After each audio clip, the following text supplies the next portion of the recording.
Okay, so good day class. Yung ituturo ko sa inyo now is payment system. So let's start with the transition from commodity money to fiat money. When we say commodity money, ito yung mga katulad ng ginto, silver, and copper na ginagamit noon na pambayad sa mga produkto. Okay? Wala pa naman kasi talagang standard medium of exchange noon. So, kaya ang ginagawa is parang kalakalan. Palitan mo ng ginto itong halaga ng itong bagay na meron ako. So, ayun yung magiging medium of exchange natin dati. Ginto, pilak, diamante, copper. Ayun po yung tinatawag nating commodity money. Okay? There is something na merong value, then ipapalit mo yun para sa isang bagay na meron ding value. Then, next, yung fiat money po natin. Ayan na po yung ginagamit natin now. Wala na pong other purpose yung perang papel natin, kundi ipambili lang. Okay? So, kung ano po yung ginagamit in today's transaction, katulad po ng bills, coins, ayan po yung tinutukoy natin na fiat money. Okay? So, ginagamit po natin 'tong fiat money kasi sa Pilipinas, yan po yung tinatawag nating legal tender.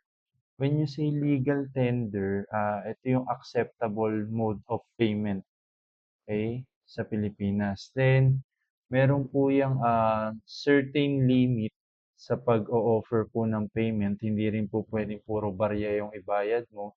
Hindi rin naman po pwedeng puro perang papel. Hindi mo po pwedeng pilitin yung tatanggap ng payment ano yung gusto niyang, kung ano yung gusto mong matanggap niya. Okay, meron po tayong legal tender. Yun po yung mode of payment and may certain limit po kung gaano karami yung barya and yung perang papel. Okay? Next, standard of deferred payment. So, let's say meron ka ng fiat money. So, gagamitin mo po yun pambili ng bagay na gusto mong bilhin. Siyempre. So, yung ibig sabihin ng standard of deferred payment, kahit sa susunod mo pa matatanggap yung fiat na pambayad mo or fiat money na pambayad mo, pwede mo na makuha yung gamit na gusto mong ipamalit dun sa fiat money na magkakaroon ka pa lang. Okay? So, kahit po later on pa yung bayad mo, basta magkakaroon ka ng fiat money, pwede po yun. Okay? Parang lista muna. Basta may transfer lang yung mismong gamit na gusto mo bilhin. Okay? Then, syempre, yung fiat money, medium of exchange na po yan ngayon. Acceptable na po yan worldwide. Okay? Then, sa Pilipinas po, yung gumagawa po ng fiat money is yung Bangko Sentral ng Pilipinas. Noon po, inaalaw yung mga private sector or private bank na gumawa ng sarili nilang fiat money na magsi-circulate sa economy. Pero in today's setup po, ang gumagawa lang po ng pera now, ang inaatasan lang na mag-produce or mag-create ng fiat money or ng pera is yung Bangko Sentral ng Pilipinas. Centralized na po kasi yung paggawa niyan and centralized po yung regulation niyan. Meaning, since si Bangko Sentral lang ang gumagawa niyan, mas madaling ma-determine kung peke o hindi yung isang pera.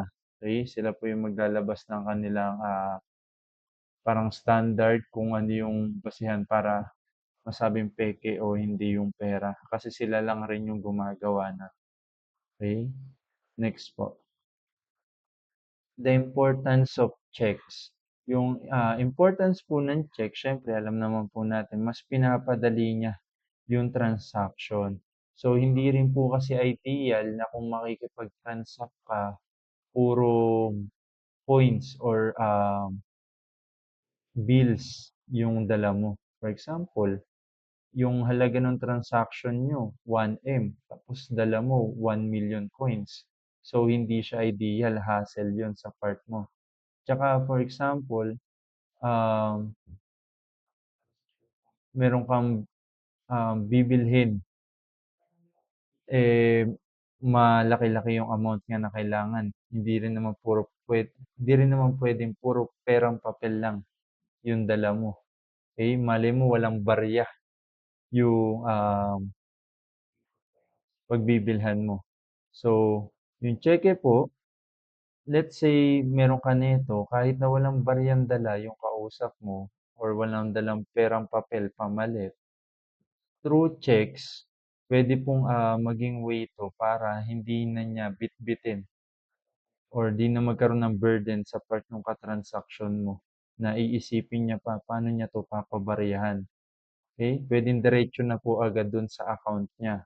Okay, puwedeng ideposito na po agad yung cheque papasok sa account nung pinagbayaran mo po. So, very convenient po itong checks. Actual, convenience po yung binibigay niya. Let's say, yun nga, 'di ka na magdadala ng, actual money na puro barya.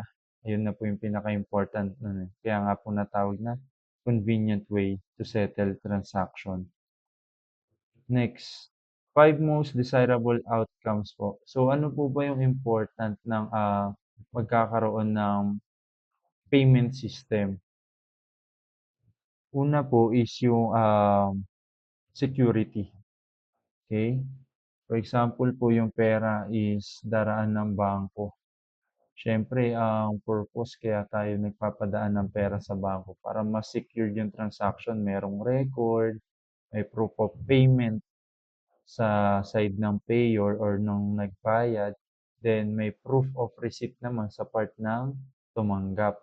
So, siyempre, yung pera daraan sa bangko, we trust yung bank na hindi magagalaw yung pera ng kung sino man without the authority nung mismong ah, concerned party.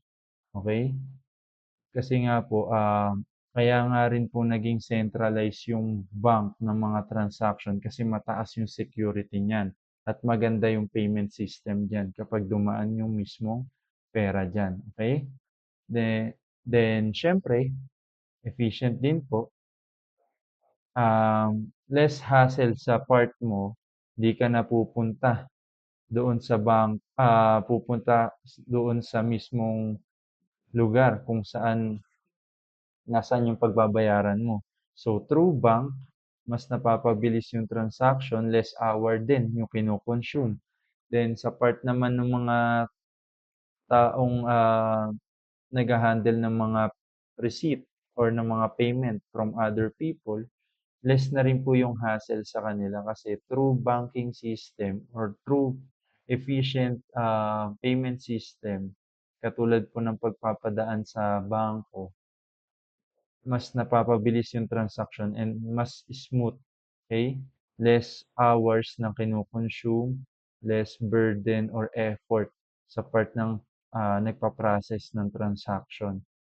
Then siyempre speed, mas napapabilis yung transaction. Then siyempre, through banking system kapag mayro'n pong payment system na maganda yung bangko,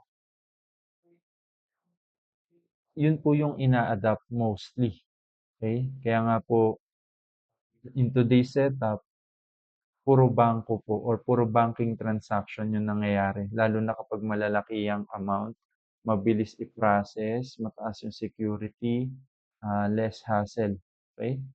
Then ina-adapt na rin po yun worldwide yung, gano'ng way of payment system through banking system po.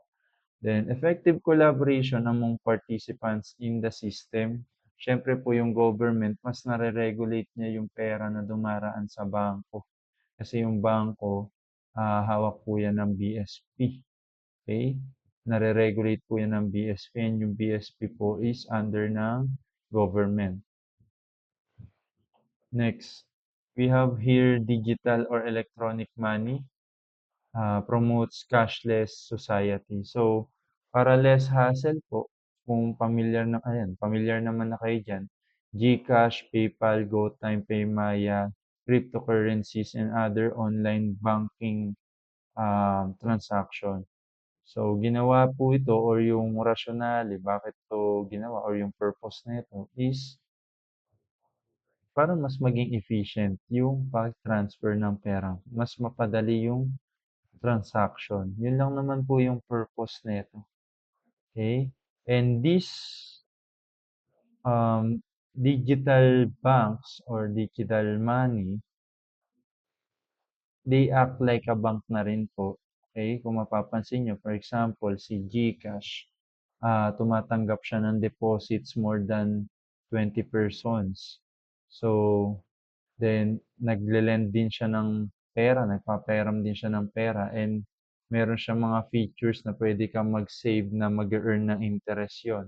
So, GCash is acting like a bank. So, kaya po dapat si GCash is sinusupervise po ni Bangko Sentral ng Pilipinas kasi all banks or all financial institutions that acting like a bank should be supervised by Bangko Sentral ng Pilipinas. So may isang digital money po dito or electronic money dito na hindi po handle ng Bangko Sentral ng Pilipinas, which is yung cryptocurrency.